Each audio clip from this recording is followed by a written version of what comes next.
On August 14, 1947, a new nation was born. And several weeks later, the infant country, Pakistan, took its place among the free governments of the world in the family of United Nations. Carved out of the subcontinent of India, Pakistan ranks 5th in population among the countries of the world. Its land area is split into 2 non-contiguous geographical units in the eastern and western sections of what had been Britain's Indian Empire. For thousands of years, even before the time of Alexander the Great, the Khyber Pass has been the traditional gateway to the subcontinent. Today, this ancient route of the invader leads to the border of the free nation of Pakistan. Centuries before the birth of Christ, the Khyber Pass was one of the most important trade routes between Central Asia and India. Caravans still traverse the passage in much the same manner as they did 2,000 years ago. Along the route, fortified villages offered secure shelter to travelers who were under constant threat of attack by marauding tribesmen. Most of the traveling bands that set out to make the difficult trip across the craggy defile were usually well loaded with goods that could bring a considerable price once their destination was reached. As elsewhere in Asia, religion has been a dominant influence in the area which is now Pakistan. After the creation of the new Muslim nation, believers in Islam poured in from India in great numbers. And today, of the 80 million inhabitants of Pakistan, 68 million are Muslims. The people of Pakistan represent a variety of racial stocks. Present-day Pakistanis may trace their ancestry back to Indo-Aryan, Semitic, Mongol, and Dravidian peoples. The average Pakistani is today a swarthy, stocky person. The rugged life in the northwest frontier province has made the Pathans somewhat heavier in build and tougher than their neighbors to the south. The bearing of the frontier Pathans is proud and resolute, and they are regarded as one of the sturdiest peoples alive today.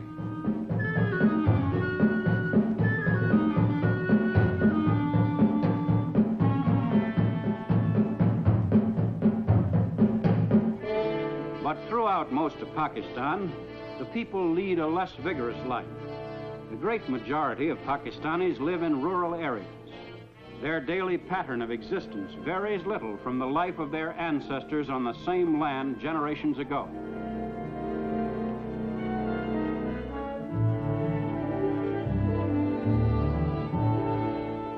Throughout Pakistan, most Muslims still dress in the traditional manner. In each locality, there are slight variations in styles, but even urban Pakistanis resist any attempt at westernizing their attire.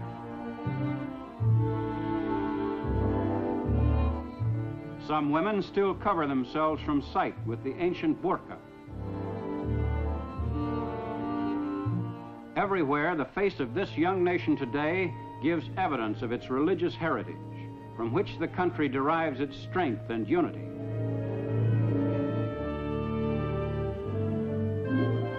But the 20th century has made its mark on Pakistan. Karachi Airport, one of the largest airfields in Asia, is a regular stop on the airline schedules of 7 nations.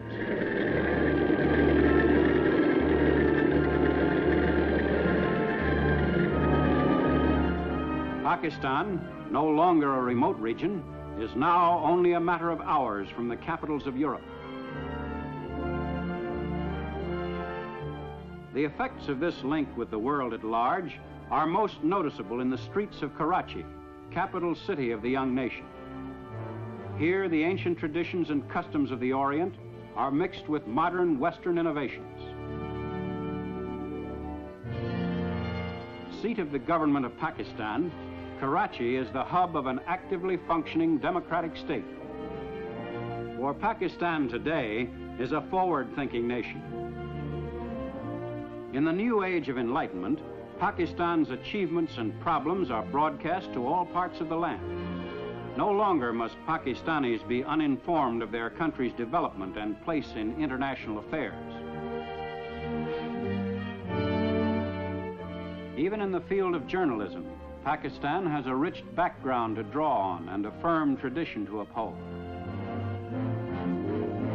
In an age in which propaganda is triumphing over truth in many parts of the world, Pakistan boasts complete freedom of the press.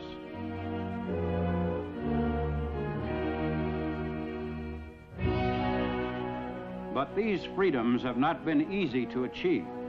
Pakistan's history to date has been far from smooth.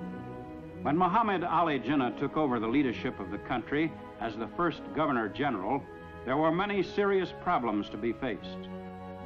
The task of rehabilitating the masses of Muslims who had migrated to Pakistan was second in importance only to the deteriorating political relations between Pakistan and neighboring India, also freed from British rule. The open hostility between India's Hindus and Pakistan's Muslims made the new Muslim nation's first years very difficult ones.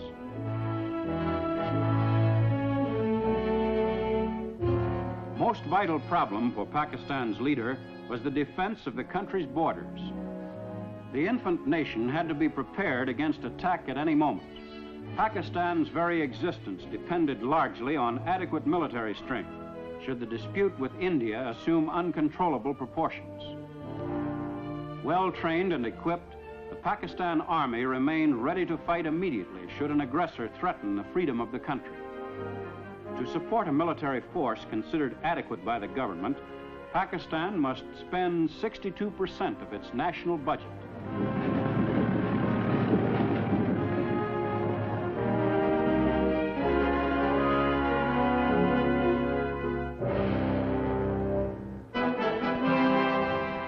To keep its army well schooled in techniques of modern warfare, Pakistan has retained the services of a number of senior British Army officers. These officers have a thorough knowledge of the problems of warfare in that type of country.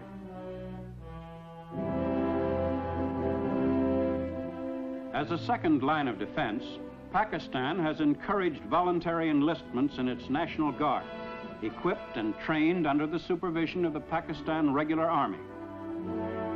Formation of the National Guard met with such enthusiastic public response that recruiting centers were besieged by volunteers, anxious to play an active part in their country's defense. A women's branch of the National Guard was also formed to be put into service in case of a national emergency. Volunteers in these units perform their military duties with determination and spirit. The chief dispute between Pakistan and India has centered on the Principality of Kashmir in the north. Famed for its beauty and bracing climate, Kashmir has long been the leading resort area of the Indian subcontinent. Because of its strategic location between Central and Southern Asia, Kashmir has been of vital importance to the nations which adjoin it. Behind its peaceful exterior, Kashmir has been a land of conflict. With partition, its Muslim majority was determined to join Pakistan, while its Hindu government acceded to India.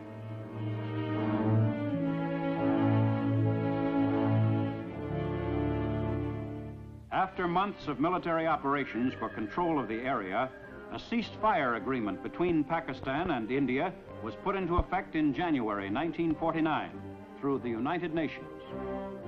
In April 1950, relations between Pakistan and India were improved considerably by meetings between the prime ministers of the two nations, Liaquat Ali Khan and Jawaharlal Nehru.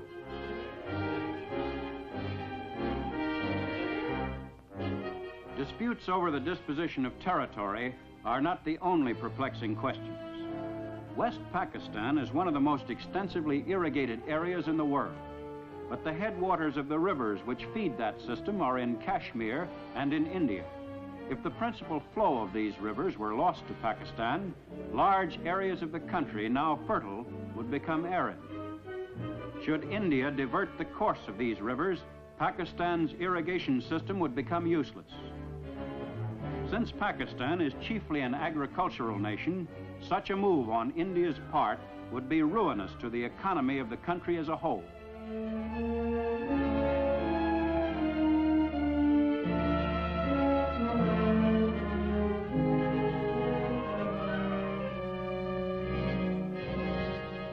Farming is the main occupation of the Pakistani.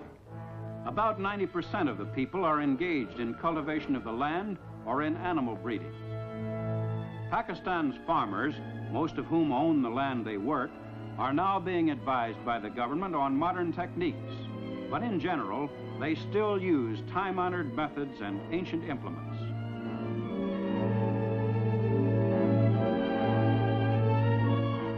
Food crops play a most important role in Pakistan's economy. Wheat is the principal food crop of West Pakistan, which raises 99% of Pakistan's total of more than 3 million tons a year.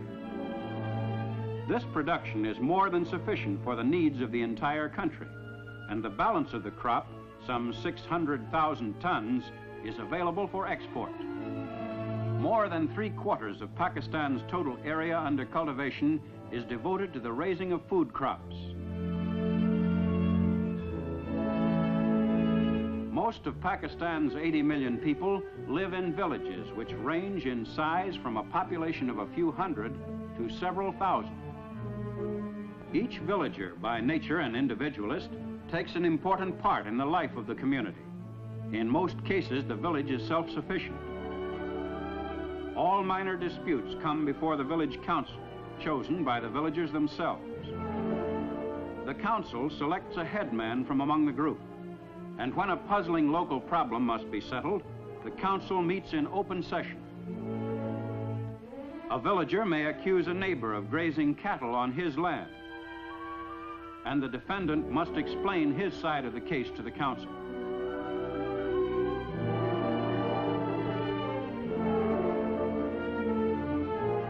The young nation's concern for its people is everywhere apparent. In the smallest villages, schoolmasters are at work combating illiteracy, teaching the children the fundamentals of the Urdu language. For Pakistan is determined that future generations shall be educated to assume the responsibilities of citizenship.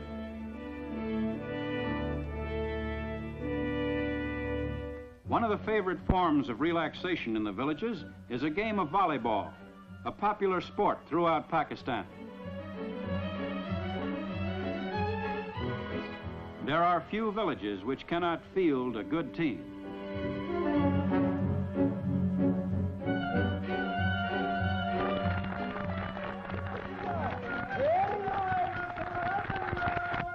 And once the chores of the day are finished, the villagers can enjoy the tunes of itinerant musicians who roam the countryside, entertaining the people who work the soil.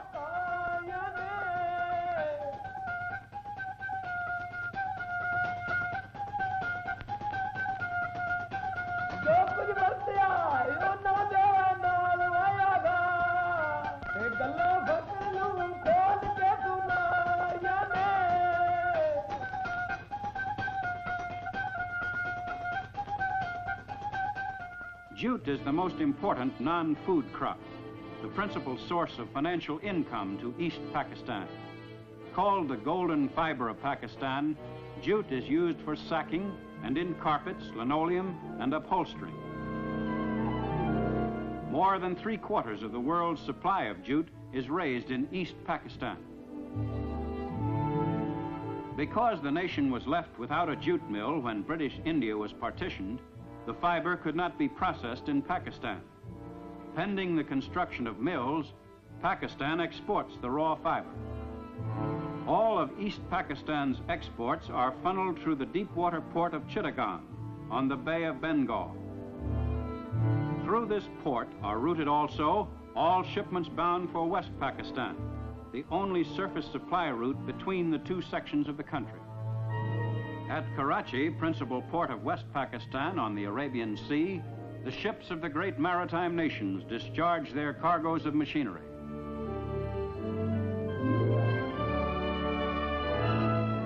Pakistan is one of the few countries of Asia which have a favorable balance of trade with the hard money nations of the world. For despite the large quantities of machinery and other goods entering the country, Pakistan's exportable surplus of jute, cotton, wheat, and other products more than offsets the value of its imports. Transportation facilities to the interior are being improved steadily. Amtrak trains like the Pak Mail Express link the major cities of Karachi, Lahore, and Peshawar.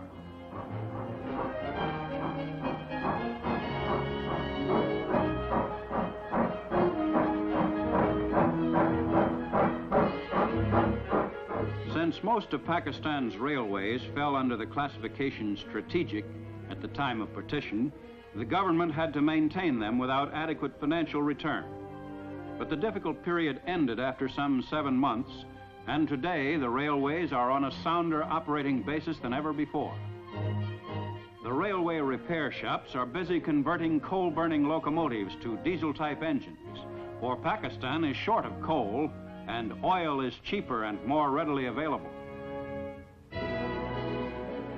Pakistan's concern with its progress and future course of action was epitomized by Prime Minister Liaquat Ali Khan. We will never allow our freedom to be taken away. We shall fight aggression wherever it may be.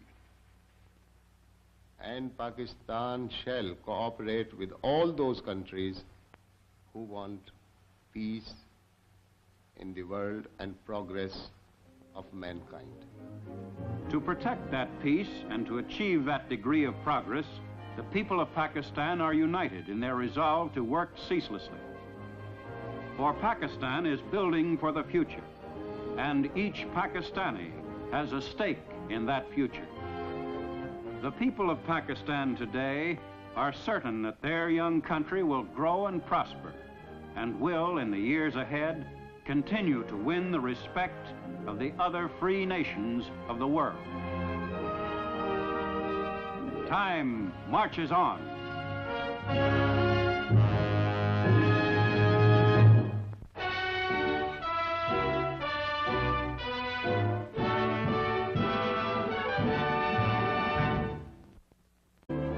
Caravans still traverse the passage in much the same manner as they did 2,000 years ago. Along the route, fortified villages offered secure shelter to travelers who were under constant threat of attack by marauding tribesmen.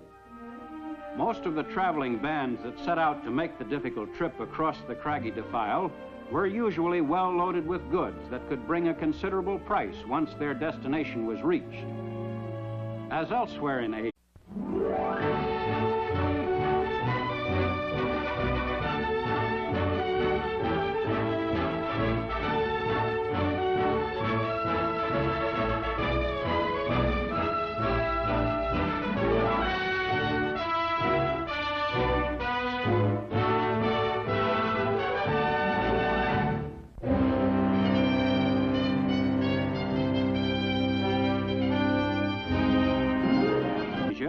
religion has been a dominant influence in the area which is now Pakistan. After the creation of the new Muslim nation, believers in Islam poured in from India in great numbers.